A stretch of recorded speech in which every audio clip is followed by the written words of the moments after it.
Well, welcome everybody. Tonight on our agenda, we have 3 policies to take a look at and to review. And then if we get through those, we're going to move on to do some general maintenance work, starting with our 100 policies. So let's go ahead and begin tonight with policy 122, extracurricular activities. And there are a number of changes that were submitted to us by PSBA. Extracurricular activities was revised to focus on those extracurricular activities that are sponsored or approved by the board, as well as additional revisions made for consistency and clarification purposes. They relate to definitions, eligibility standards, off-campus activities, and you'll also see that Equal Access Act has been removed in the proposed policy. So we can just kind of start going through it and looking kind of line by line at it and talk about it if you wish. Yes, and I see in the notes, and we'll get that with the Equal Access Act, there's a new policy, because I was curious as to why we were removing it, but it's because that section has been moved to a new policy. Will that new policy come through to us? Yeah, we're reviewing it right now to see if it's something that we need to have or not. Okay, that sounds good. So that's 122.1, non-school sponsored student groups, because those, it's my understanding those obligations remain. They're simply being moved to a different policy that covers that specifically. Okay. And with some of the things we're going to look at tonight, this also aligns the policy with the PIAA bylaws and constitution, because the PIAA has made some significant changes over the last couple of months with who's eligible for the athletic programs, which you can talk a little bit more about when we get there. Okay.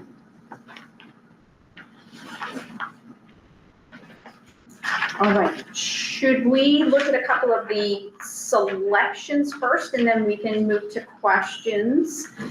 So there's selections for extracurricular activities. We talked about this a little bit last time, approved by the superintendent, right? We chose the first 2 under the second one. I think we discussed that already.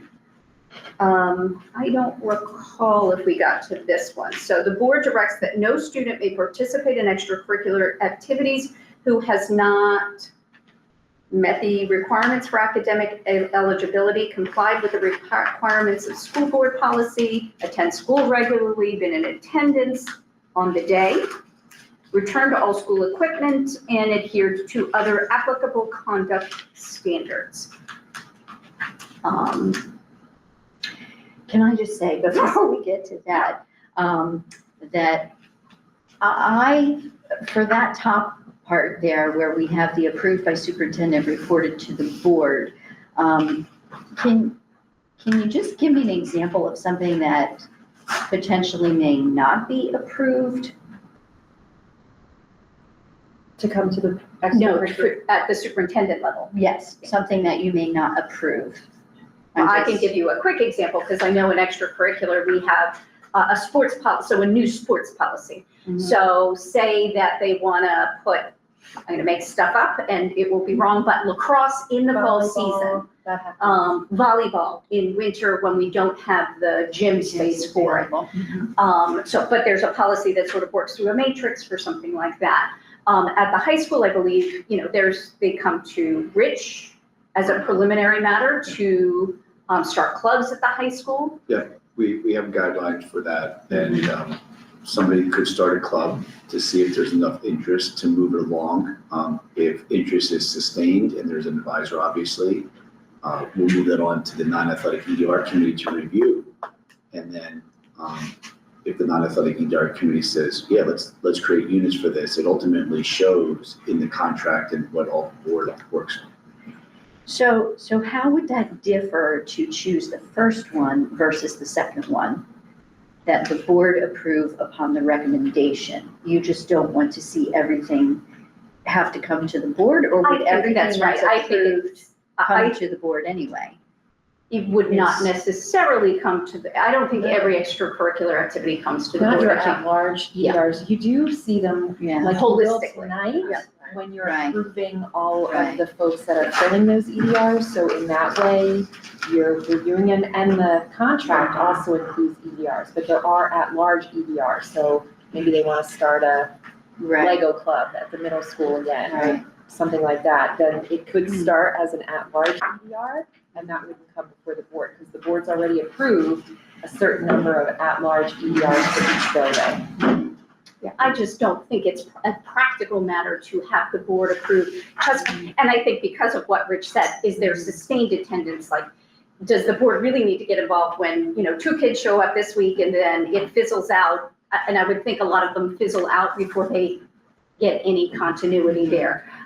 So we have advice of consent, we can always ask for more information, we do approve the EDR, so, to me, that feels like a sufficient level of supervision and visibility.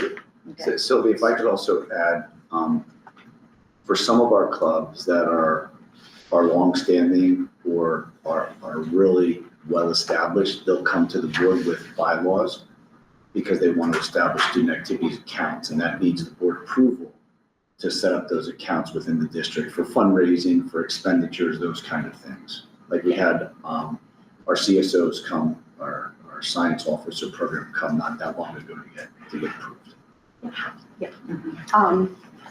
Does that help? yeah, I mean, it does say report to the board and report it to the board for its review, so we do have eyes on that, so. Yeah, which would Whether come that's through periodically. extracurricular, and I assume the extracurricular committee, should they need full board discussion, it would always come to that if, Right. if it But also was the- something that warranted it. Also the Okay. EDR committee in which Scott sits on that committee. Mhm, mhm. But Rich, what you said, can you just say it one more time, because that made a lot of sense to me so it's, somebody says they want to do something, it goes to the extracurricular committee? Not No, no, not tell me what you really, said. No, so let's say a student came to me and said, hey, we want to start a Bird watching club. bird watching club, right? Okay, this is great. Baton twirling. Baton trail, There we go. right?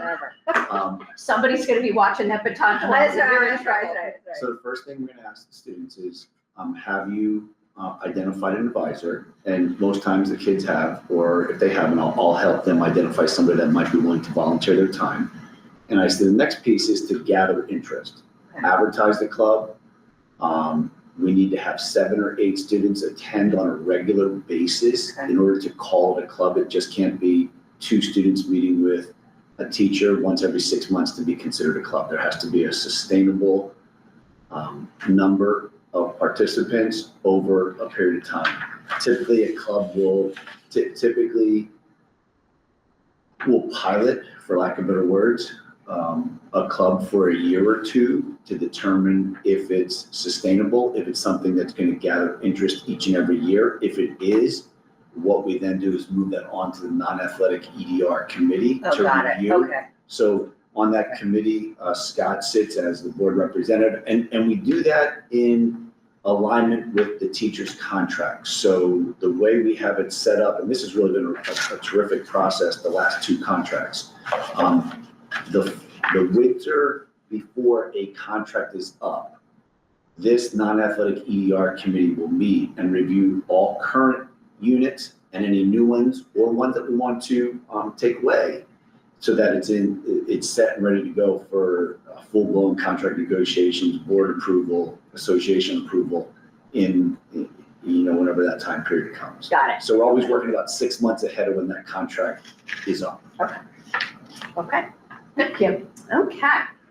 All right, so participation guidelines, I suspect that PIAA has something to say about this as well, obviously for academic eligibility. I don't know that we want to not check that one. All of these seem appropriate, with the exception of equipment if there's a need, but I think you guys work through that. So Sylvia, I would say for every one of these, we do these now Okay. as a Great. part of our process. Okay? Yeah. I think that makes that easy, unless there's an objection. There are some where students will travel on their own too, like as far as. Which one is that, Doctor? We're still talking about the shall maintain the program of extracurricular activities at no cost to participating students. Is that the one you're looking at? No. Okay.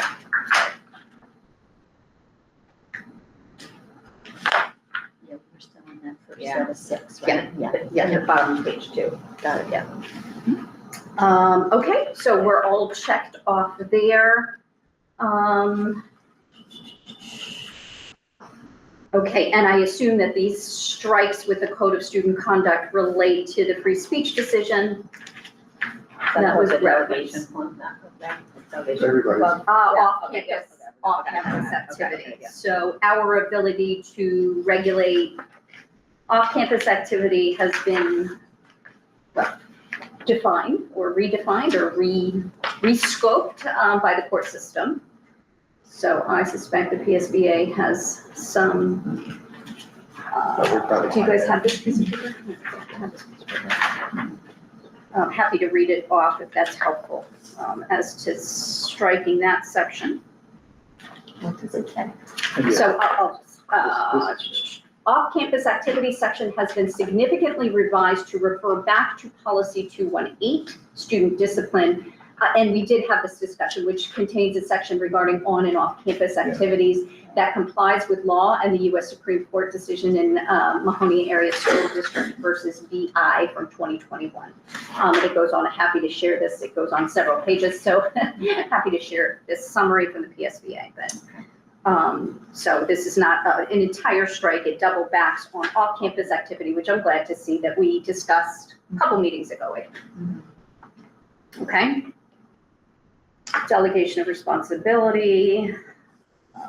I know that the sports teams are definitely doing the electrocardiogram testing.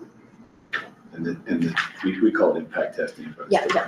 Concussions and, good to see that. I think all the programs are starting to incorporate that. And then guidelines section. Everything checked except number 2. Oh, because that refers back to the Equal Access Act, which we're striking everything about. Huh. I was wondering why.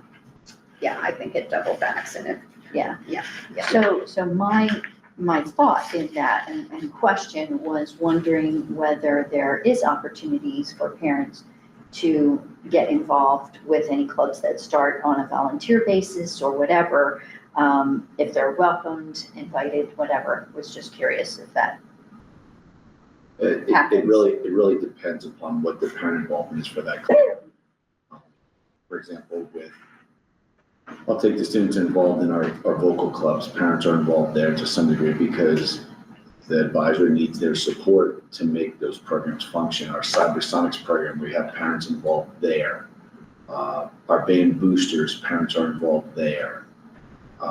It really is club dependent, and parents don't guide the club, they support the club in their role. You know, for example, student government, parents are involved. They may support the students in a peripheral kind of way, but there are some clubs that need parent support to move forward, or other extracurricular activities, like I'm thinking marching band, another real good one. I think that's a great characterization. I've always been invited to support, I think it's good that the EDRs, so the leaders of the club, have the responsibility of doing all the things that we need them to do for child safety and have the clearances and all that. The volunteers are a different tier, but provide all kinds of support, from Hershey bars to snack stands to To helping move the band equipment on the the band field. equipment. We have done that before, yes, certainly. Okay. So, good. Okay, and the Equal Access Act, that has been struck.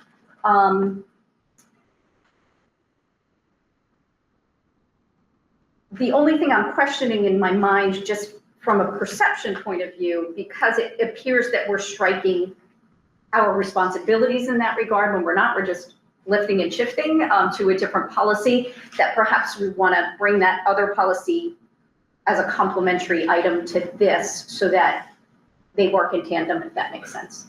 Now, if you take a look at that policy and it's for whatever reason, you're uncomfortable with it, or, let's have that discussion. I just don't want folks to think that there is not equal access, because I think we already offer that, and we do.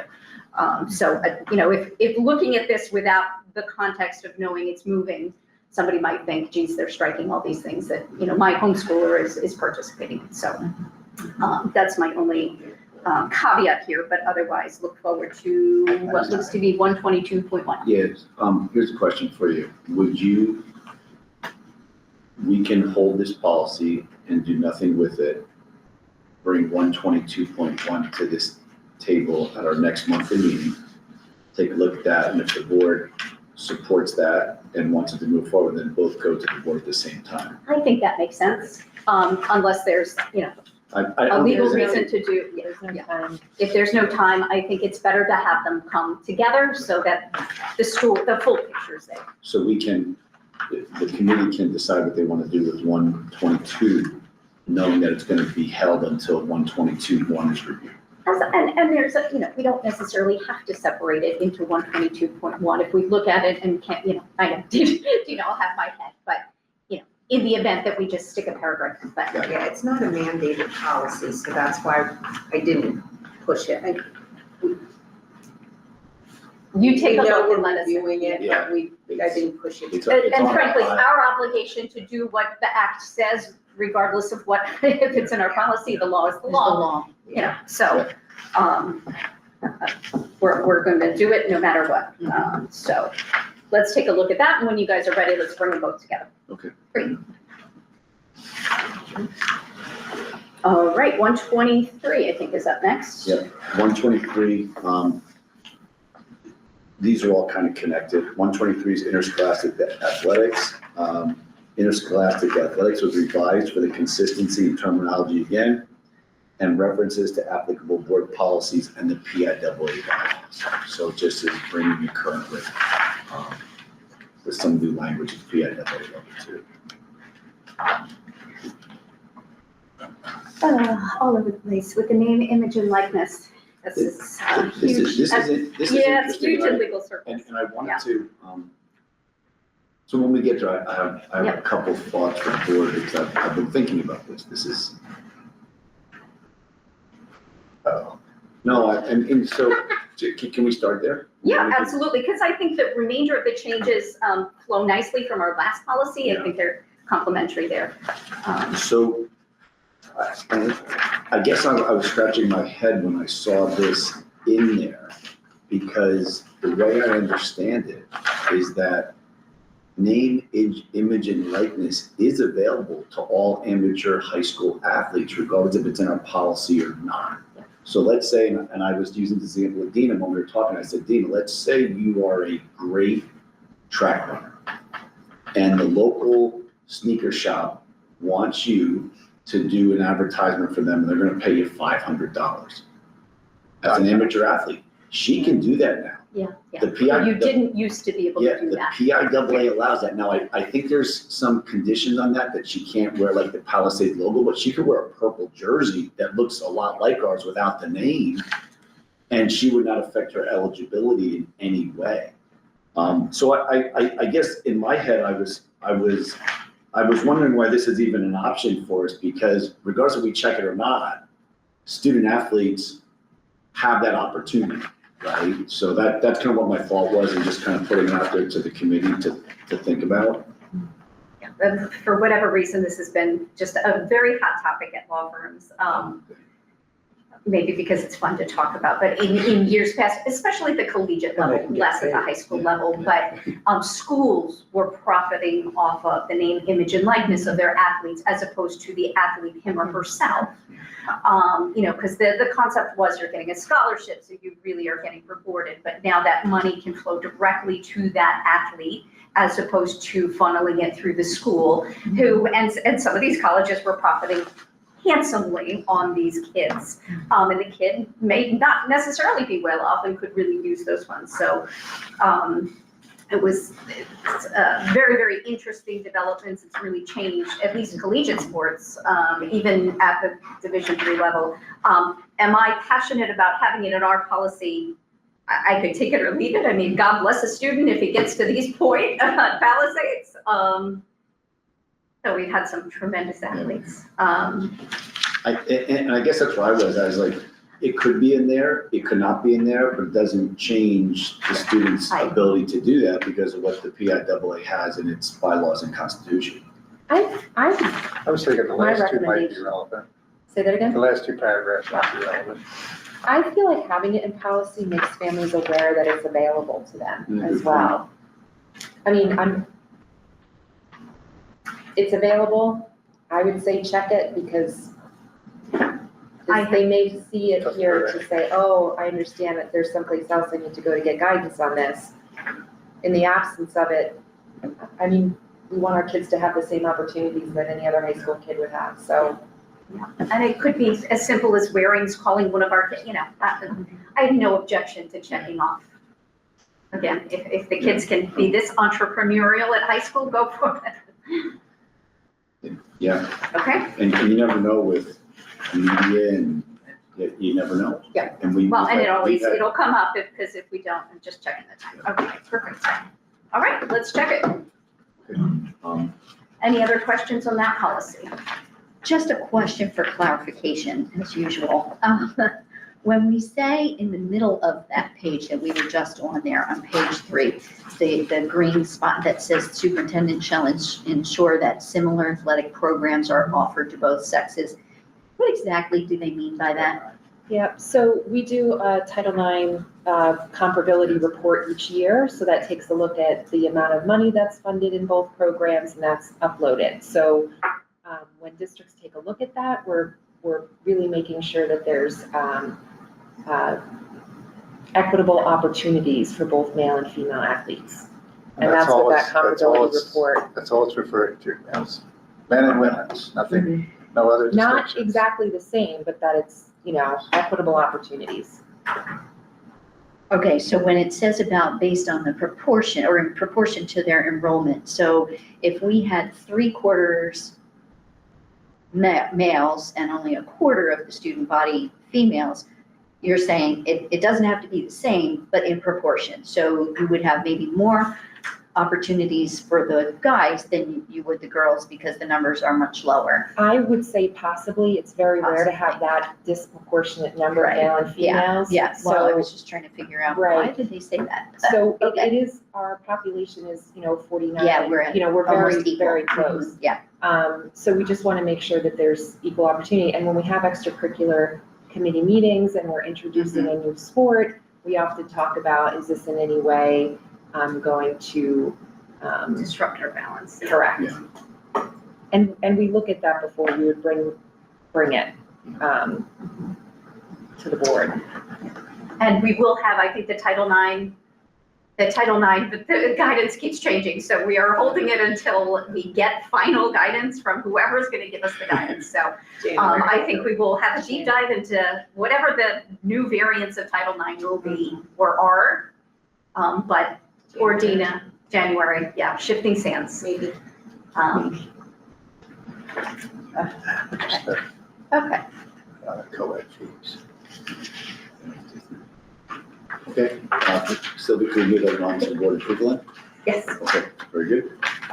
Okay, the next one, there was some language added. This is your diabetes management one.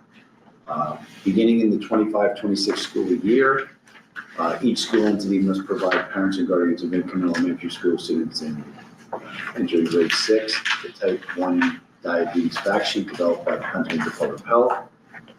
The fact sheet must be made available in writing, electronically, or on the school district's public accessible website, policy 209.2, updated to include parent notification. Also in here, and I don't know why I didn't go into it there, but it also talks about trained personnel other than licensed school nurses to administer diabetes. That's really a big piece of the changes here. They're allowing that? Yes. trained is the key word. In talking with Lou, Dina had a quick conversation with Lou. His feelings on this policy, is that it doesn't hurt, although we aren't there yet with having non-licensed personnel provide diabetes care, but it doesn't hurt to have it in there. So he, as the pupil services person, had no problem with the policy. But didn't we talk about this before because of not having school nurses being able to go on field trips, that we had to maybe train teachers? That's kind of the same thing. Right. Yeah. I get it. It's really having staff that are willing to take on those Right. responsibilities, Sure. I think, where we are. You know, if we're willing to compensate, are people willing to take on that responsibility? And I think that's the dance that happens right now. And our administrative team went through this training last year. We were over in the Yeah, we did. conference room. I didn't have any questions or concerns on this one. And can somebody make sure when we pass this that the diabetes fact sheet is in fact on the website? Anything falls under the program, budget policy.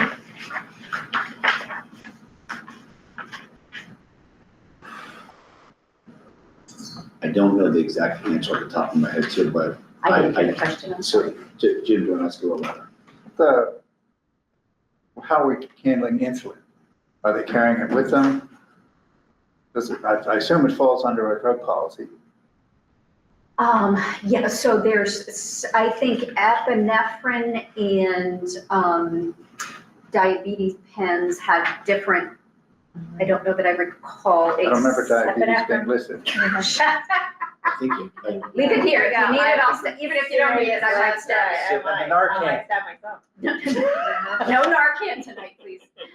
we can check that, but I'm I- so what I would say is this, I believe so, definitely with the EpiPens, Yeah. there's a difference. I'll go back and double check the diabetes insulin. You know, the reality is we have some kids on insulin pumps. Yeah, I was Some gonna say, I kids- think they're done in different ways. It depends, Yeah. you know, it's you know, some kids wear a patch on their tricep now, and the nurse can monitor Yeah. their levels from her office and call the kid down or go get the kid. It's fascinating, right? Amazing. I think all the insulin situations that I know that aren't pumps are administered in the nurse's office. So we do have our diabetes management policy, which is 209.2. And if the question was, can students carry it? Prior to student possession or use of diabetes medication and monitoring equipment, the board shall require the following. So written request from the parent or guardian, that the school comply with the instructions. We have a whole, it's like written statement, name of the drug, prescribed dosage, times when medication is to be taken. So there's a whole policy that our nurses are well aware of and work with parents to make sure that we're, So the Hershey Taking care bar of doesn't kids. count. what's The that? Hershey bar doesn't count. No. Probably. The packet of sugar that was in my mom's purse since 1974, that was our, which, okay, Thank you. I'm very Yeah, comfortable no with problem. this, thank you. I hate to okay. do it, but just to go back to the extracurricular one, which I think we've decided we're gonna hold anyway until we look at that other piece. Okay. The group that came at the September EPS meeting, well, I shouldn't say group, it was the Student couple. There were two, no, there were two ladies that spoke at the very end of the meeting. Karen, about the trafficking prevention, Yes, okay? yes. They had mentioned at the end of their presentation about whether we put that into the health department in their teaching or as a club. I'm just wondering if you remember, is there anything happening with that or not? I did bring the papers that they had for us because they did not pass them out, and she had left them with me. And I got them last meeting, so, but I guess I'm just wondering what might be happening with that. I mean, I think there are trafficking standards in health and wellness. that they'd have to teach that. So on the curriculum side, that comes, that would have to be EPS. EPS. Yeah. They present that, it wasn't No, it was a No, it was public at- comment at the end. It was at EPS. It was And EPS. I was at that one. Mhm. Now, from a club perspective, I assume that I think clubs have to be student initiated, is that correct? They are, Yeah. and Rich has not had any Yeah. club Right. interest for that one since that Right. meeting. Yeah. So that's a Yeah. student, or else, who knows what the adults would start. But if it bubbles up from the student body, Right, then it goes through the process where we described. right. I know there were no alcohol stuff. But there were. Yeah. What I would Yeah. include for kids. I guess I'd be curious how a student would even know that this existed, that's all. So, so Karen, I'm gonna put that to you, Okay. to see if you can put that on EPS then, to see if that can come up if you Well, review we did talk health about, standards. or health Dr. Donnelly, teaching. I know we Yeah. did talk about spending some time this year listening to the health and wellness curriculum, I think, maybe that's. So, That would be so a good take a look at it opportunity. there, okay, Linda, I can tell you that we've had them at our morning of service, our first day of school, we've had them multiple times come out and talk to our staff. So to make them aware that there's volunteer opportunities for the kids. So that organization and that has been brought forward. so the same group Yes. that brought this information has shared it with who, just staff? Mhm. But not students? No, we share it with the staff so they can make students aware of. Make Of the them volunteer, they students. have volunteer opportunities at they own the thrift shop, right, and others, so there's volunteer opportunities for children through them. And our students have volunteer requirements, so try to Okay. connect up those dots. So if anybody has taken part in that, they potentially would be knowledgeable of this training that can happen as well, no doubt. Maybe, we don't know. On the adult side, we don't know about the kids. Okay, okay. Just curious. Okay, so I passed that off. So, one last Happy to give it question. to Karen. One last question. With the extracurricular, the students are bused to some of the things that they do. Do we have a policy that explains that about how, or is that in, because I didn't see anything in this that said anything about busing to extracurricular, did we?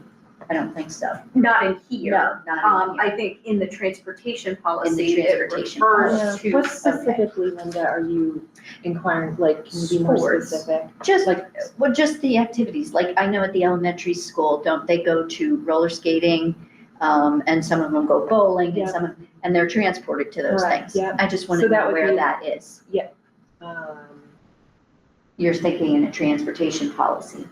Well, Well, it depends even on in- what, it doesn't necessarily outline, because Extra. Oh, okay, we just do it? We don't Well, have a here, policy you know, around it this is the one necessarily. that what I'm struggling is, we don't have to bus for many of our extracurriculars are here, so it's sports, I would think, well, I know we addressed it in the cell phone policy, that's like stuck in my head.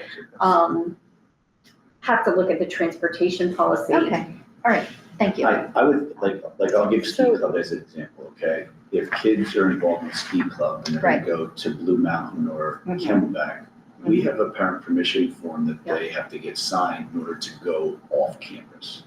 And there's that's part of the payment as well, so some of those, so Mhm. roller skating, there's a fee. So if you look in the Right. middle of page 2 of 5, this may, so it said the board shall maintain the program of extracurricular activities at no cost to participating students, except that, and then number 2, students may assume all or part of the cost of travel and attendance at extracurricular activities and extracurricular events and trips. Mhm. Yeah, So I'm not sure if that's what you were referring to, that we may transport them if necessary, or parents may need to arrange transportation. Right. Or that may be part of the fee for students to participate in To roller skating, participate. or- I think it's Okay. very, yeah. it's varied, okay. Uh-huh, sounds good. Okay, Okay, on to the, on to these 100s that are 100s first. shockingly old. quick review. I like the first one, it's nice. If Linda has a question, I'll. Push it over to the- Push it over to the comprehensive plan. That's a good. No. So, And we do this. Two?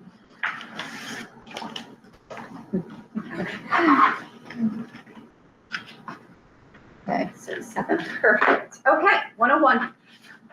Wait, so what are we doing? We're just looking to see if we are need to review them? So these are our regular, they're not necessarily pulled for any Got it. specific reason, but you'll notice that it was Order. last reviewed in Right. Yeah. 2018. Yeah. So we Okay. either change our last review Right. date to today, or we pull it for modification, Yeah. or we modify it on the spot. Got it. Those are kind of our choices here. If it looks like a complicated modification, we'll pull it and add it to our agenda, like at further meetings. But if we know, like this one, likely, we're just gonna change the review date. This is just hygiene, but we rarely get a chance for hygiene, and we have this little moment to get through some of these, so I'll stop talking and we'll do it. Okay, I am good with 101, I'll put that up. No problem. Okay, anybody have an objection to 101? Next month again. Okay, all right, 101 can be, I don't know what the word So is. it'll say what last reviewed, now it'll say October Today, 15th. Okay, Yeah. got it. Yeah, yeah, okay, so 101 has been reviewed and will be kept as is. 102, I thought we looked at this one. Didn't we look at this one? Because this, wasn't no, this, we had 10, what was the one that we, because I remember saying, wait, we 105. don't. yeah, no, we This have is that just tonight, is it not? The first read, It's 102 and it's 105? saying 2018, Karen, Yeah, I might be dreaming. No, but I thought we had 105 or 106. Well, 102 and 105 are up for tonight, for first read. That's what I thought, because I remember us talking about, wait, the board doesn't approve the standards. That was my fault. Oh, that's all right, all right. Look at that. So I'm All not right, the we're Yay, flying through. woo. Yeah, I had 106 in my head. Okay. And in Dina's defense, I have said 106 about 40 times instead of, 105 at the reading. Well, that's interesting, Karen, because what should that say then? Yeah, no, I mean, I guess, Yeah. we had We that talked conversation. about that. Yeah, Discussion, yeah, I remember. I'm just So, confused. yeah, I'm not. okay, so that's up tonight. 102 's okay. 102 and I And think 105 are both up Yeah, tonight. that's tonight. Yep. So, totally 105. So we're at 105.1, correct? Or did we? Yeah, because 103, 103.1, 104 are all under review. Well, it says, well, it says here, the following policies are in the process of revision. Are they in the process of revision or have been reviewed in the last 3 years? So like 103. Well, those are all- Yes, but they're not, we're not Those are doing that, our yeah. Right, that's what I Yeah. thought, that's what I figured, that's gotta be under revision right now. Yeah. Yeah, so I think we're at 105.1, right, okay. All on the same page. Okay, curriculum review by parents, because this is the This discussion we is the had. one, Yeah, yeah, yeah, yes, yeah. yes. Okay, so.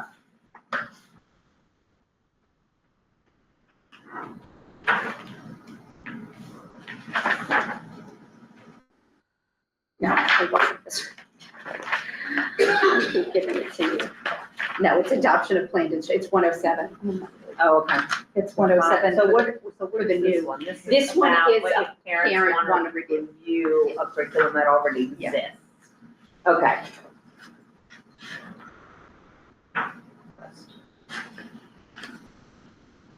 It does have, though, that statement including instructional materials.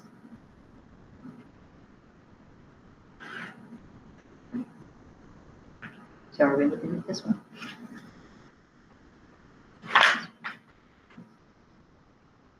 So what's our decision-making process now, whether we're gonna review this or whether we're Well, gonna move it on? I mean, I think if it's a quick, like, can we Got it. change up section 2 to say, then let's have at it right now. I don't want to pull it, I don't want to delay something that we can Right. do in 5 minutes. We never really do anything in 5 minutes in this committee, so I debate that, but,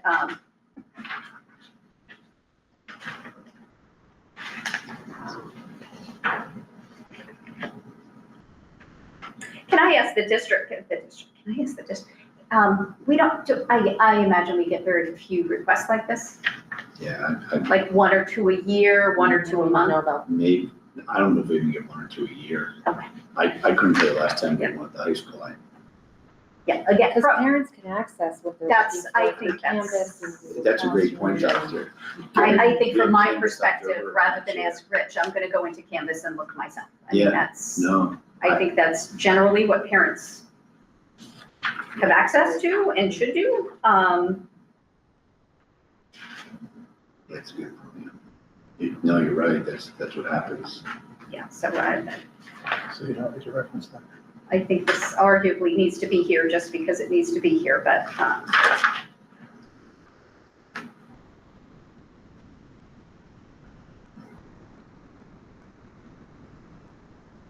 I mean, that begs the question, should we put a note in this policy that, I mean, I guess it's hard because Canvas is, You couldn't name it. we couldn't name it.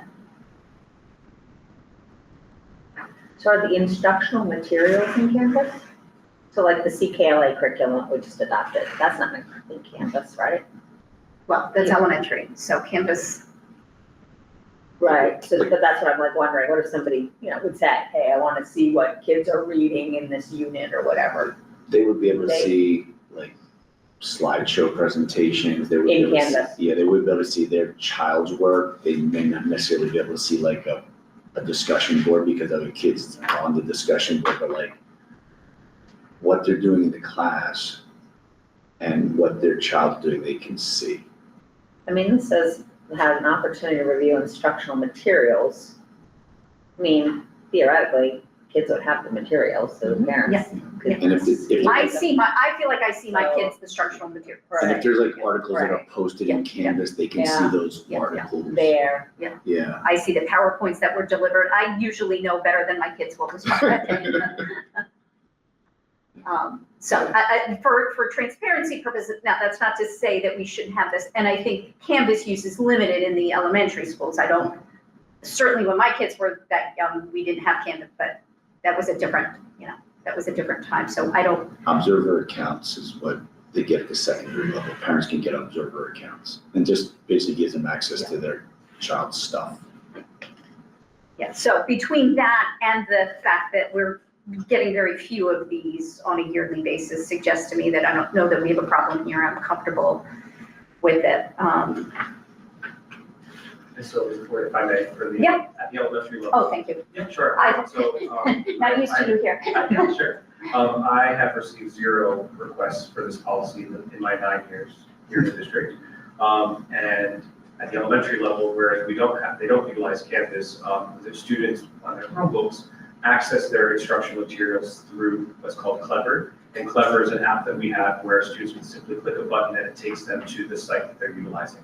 So when a student has their Chromebook, their grown-ups can sit next to them, click on Clever, can click on CKLA, and what they're learning will pop right up, and they can access it alongside.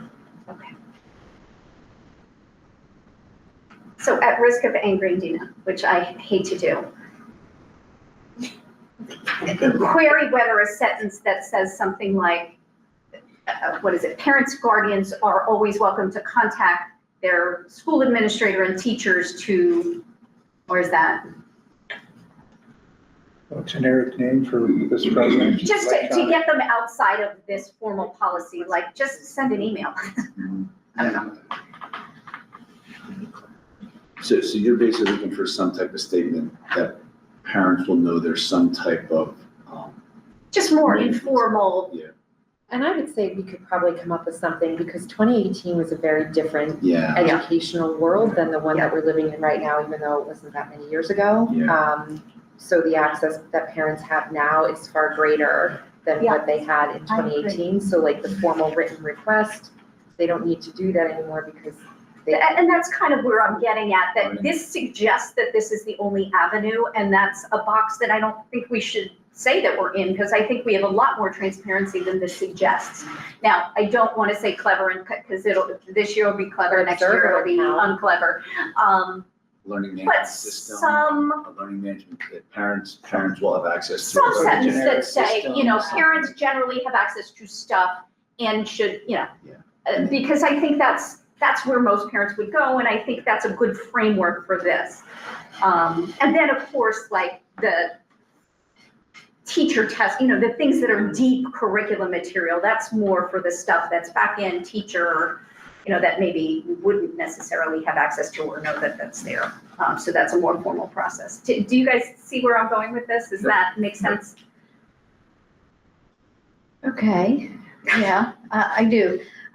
This is pertaining to parents, guardians, students. I guess my only thought or question to that would be, there would still be a requirement for the district to have transparency to the community at large to be able to see what's being taught in the school though, somewhere on the website, somewhere.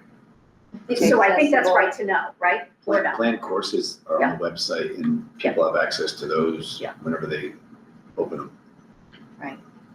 And they're right to know, like, Yeah, but again, the instructional materials piece, they wouldn't have access to. The community. The planned courses aren't right to know, that's just. Yeah, available. that's there, Yeah, that's that's out there, available. right. Okay.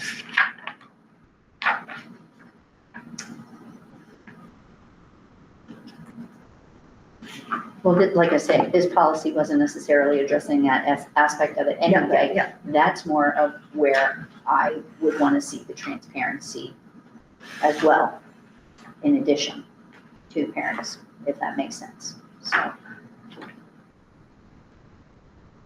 I appreciate, I just don't want to overcommit, like the instructional, like if Susie's getting X and Bobby's getting Y, like that, I just don't want to overcommit, so it feels like we're not being transparent when we're just trying to flex our materials to different folks, if that makes any sense, but I think that's an EPS discussion. So I think we're all on the same page for parents and guardians. So absent that sentence, which I think is just helpful clarification, I'm generally okay with this.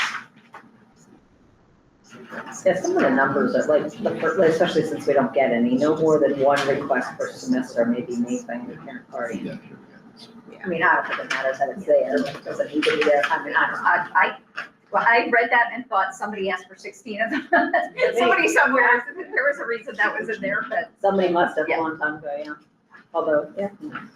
So Sylvie, we'll find some language and bring it back to this group to look at. Is that what you want us to do? I think that's because we can quickly look at it. And yeah. Can I ask a question? Yeah. The last sentence in that policy, where it says, "The superintendent or designee will annually notify parents, guardians, and students regarding the contents of this policy and the regs." Does that go out in like? Do we have that one in our calendar?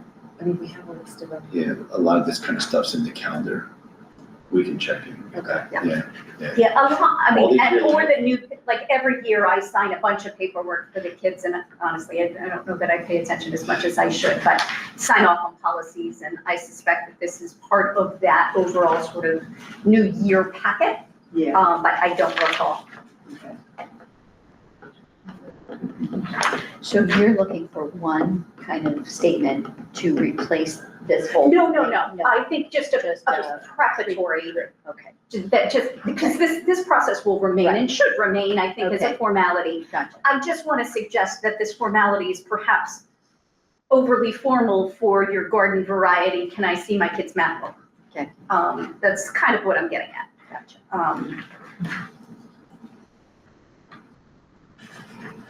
I'm on a mission to get parents to look at more curriculum materials, just generally, but Right. here nor there. Okay, 105.2.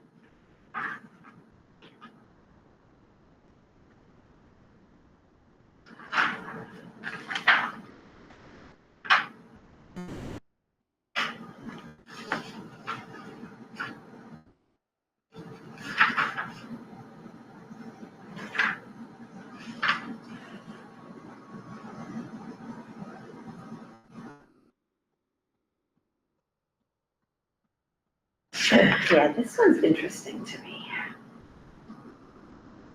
Because it really applies to anything, right? The way it's written.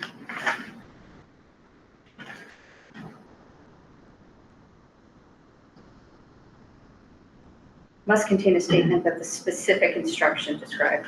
Oh, it is, but it has to So you can't say math. conflict with Yeah. religious beliefs. Okay, so that is okay, but it could still be anything.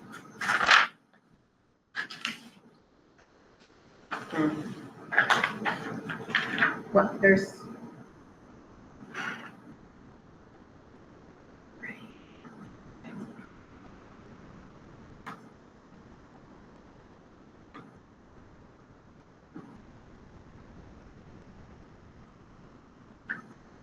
Yeah, I mean, I suspect this is all driven by the two statutes that are listed there, which I did not look at this morning, but.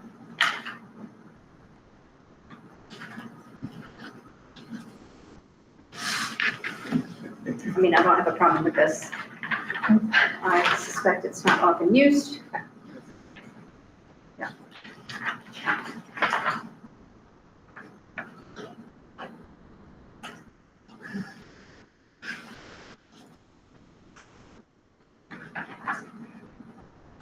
Do you mind if I just have to look at this student per minute school? It's a bit heavy. But I'm comfortable moving this, moving on.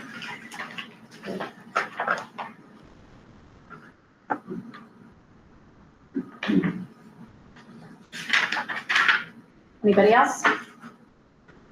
It's fine. All right, 106. We're gonna get to 107 if it doesn't. All right. Is there a limit as to the exemption? I mean, like, are there specific subjects that they can be exempted? That's what I was saying, I don't think so. I I think it think can be pieces of the course can be exempted, but I don't think the whole course can be Yeah, exempted. it says specific instructions, Right, and so, it says. so you can't say math. Yeah. I'm allergic to math, and I'm making light of it, and I shouldn't, but, so there has to be some degree, I was trying to pull up the statute. This is oddly specific for a policy, so I suspect it follows closely with Pennsylvania law. Generally, that's what the PSBA does, but my signals here are terrible, so, but I will look it up tonight, but I suspect this is just tracking what the law, what the legal obligations are. Because I doubt Palisades would require one copy to be kept in the student's permanent school record. Okay, 106.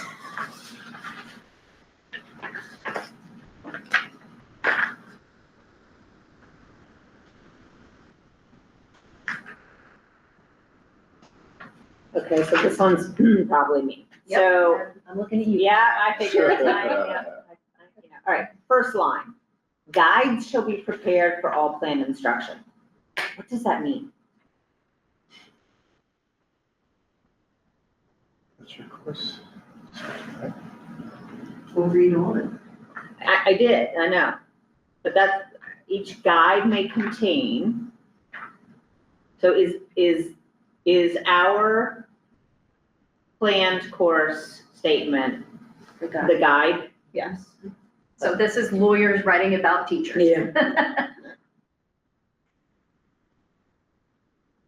So, and to be clear, this is PSBA language, so. Yeah.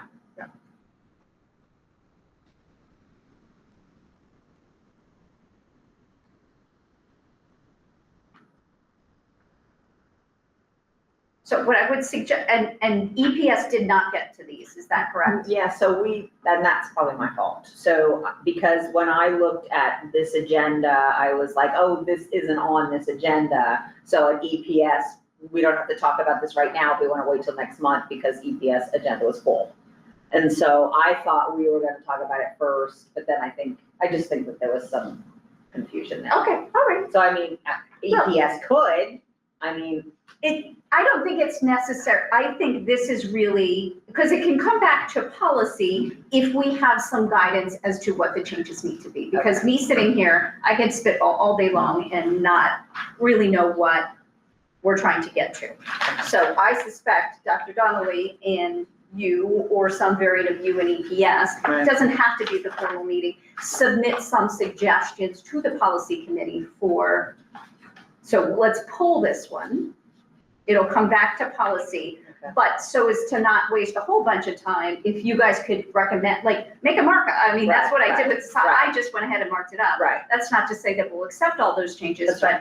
but And Dr. that's probably- Donnelly might have some, you might have some, Scott, Cora, give them to us. We'll sort through them and try to come up with, you know, Yeah. a revision that meets the needs of whatever constituency comes to us. And that's probably true of 107 as well. I think that's 106, so we're pulling 106 and 107. We will ask, Okay. I'll tell the full board, but certainly to EPS, send us what you're thinking. Right. They won't necessarily be drafts for purposes of the committee, but the committee, the policy committee will take a look at their suggested edits. We will choose from those. Yeah.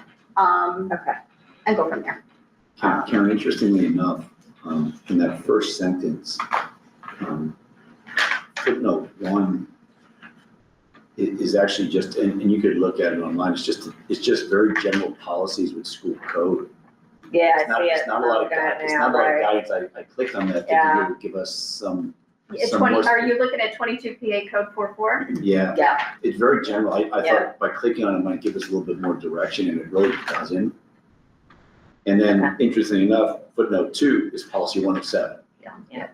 This is a circular, yeah. So does that make sense to EPS? It does. So Director Freeman actually at the end of our meeting asked the committee members to mark up 106 and 107 and bring them to the November meeting. Okay, and I think EPS meets before policy, so that works out great. You guys don't have to spend a ton of time, but if you can collate your comments, submit them to policy, we'll hash through them, and come up with a revision. Sound good? Both of them, 106. 106 and 107, and frankly, anything in the 100 series that is driving me particularly nuts. We'll keep it to 106. So you won't have, just so, since we're talking about it, since you review the policies a full They're not long policies. week before, you won't have those because EPS. I think that's okay, because Linda, you'll be at EPS most likely. So Dina's saying she's not gonna be able to get us those comments terribly ahead of time.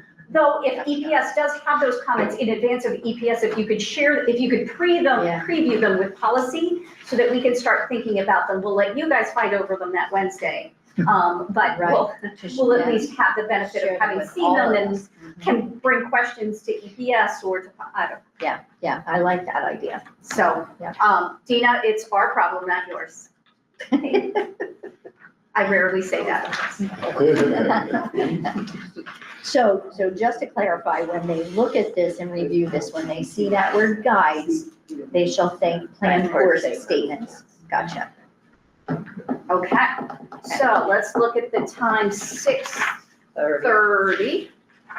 Okay. All right, can we do 108 right quick? Because I have a feeling, because I just want to make sure that EPS doesn't want me to pull 108. This is adoption of textbooks.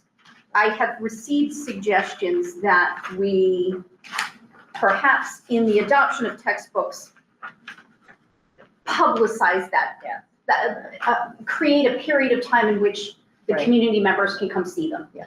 So that has come to me before. Again, I query whether people will come.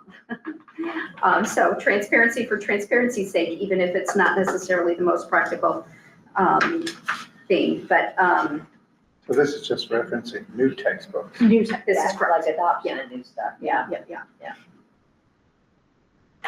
I felt like I had a place where that would go. So when we do have textbook adoptions, they're presented at EPS, brought here, made available. You typically have the staff tell you why they chose that textbook. And they're here to be Yeah. brought, I mean, Physically, when we huh? had it here for the public to review. And Not that we of need to get into it because we're moving on, but we want to. I think there needs to be an extended amount of time for review, though, like to come to a meeting and just pick up a book and look at a table of contents or flip through a few pages is not review, in my opinion. Well, Well- they're available. I mean, if you see a textbook at a committee meeting, it's not gonna hit the board for another month and at least another month. So my suggestion, and I will caution you, Linda, that because they're not our material, like we can't hand them out for people to bring them home, or, it will by definition be limited, right? So somebody's gonna have to come in and flip through. It's not that we can't make photocopy, there's restrictions, there's copyright restrictions on what we can do to kind of give them out and publish them, and I'm sure you get lots of rules and regulations on that. What loosely in my mind, not wedded to this, a week before EPS or a week after, some like 7 days before or after, that they're available in the district office for people to review, something to that effect. Well, at least time to sit down with it, not just at a meeting to look at. This is, okay. I think it has to necessarily be in a conference. I'm not Right. suggesting that's comfortable or fun to do. Right. But I think that's how we are restricted. I think that they are our bumpers, Okay. just because of copyright law. Understood. And we don't want people running off with our sample textbook. Is that a direction of travel that people are, that's just come to me. I don't know that I'm wedded to it necessarily, but do we want to give that to the administration to think through from a practical perspective, what could work? I don't know, but that's kind of what I'm thinking. Put it in the district office 7 days before EPS, the Wednesday before EPS. I'm not wedded to the 7, I'm not wedded to the district office, I'm not really, just spitballing here. Yes. We have had PTA meetings, books have been run PTA. Yeah, certainly. I think we're open to the transparency piece of this. Whatever feels practical, I don't want to make work. But if people really want to, again, I question whether people are actually going to come. But Depends on the topic. yeah. So why don't we, given the time, pass that to you guys? Just think through from a practical perspective, 3 days, 5 days, 7 days, where, when, how, that would be great. And I think that's the only worry I had about 108. Okay. And with So that, we'll make those adjustments and bring it back to let's bring those all together. Yeah, great. with 106 and 107. I think that works. And I'll call them all 106 yet again. Thank you, everybody.